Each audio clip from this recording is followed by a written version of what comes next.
আসসালামু আলাইকুম ভিউয়ার্স। আপনারা ভাবতেছেন অসম আম পেলাম কোথায়?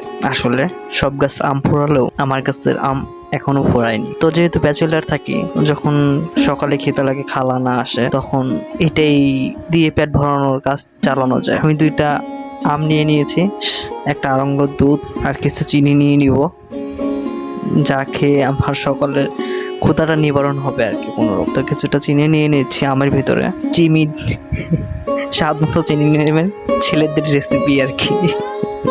তো কিছুটা চিনি নেওয়ার পর এটাকে সুন্দর করে মেখে নিব। মাখামাখি করার পরে তারপর হচ্ছে আমি মুড়ি নিয়ে নিব, এর মধ্যে মুড়ি দিয়ে এটাকে সুন্দর করে খাওয়া যাবে। সত্যি কথা খুবই মজাদার একটা খাবার, জানি না কে ট্রাই করতো, এটা খুবই ভালো লাগে, সকালে আর কি খাওয়া যায় এটা।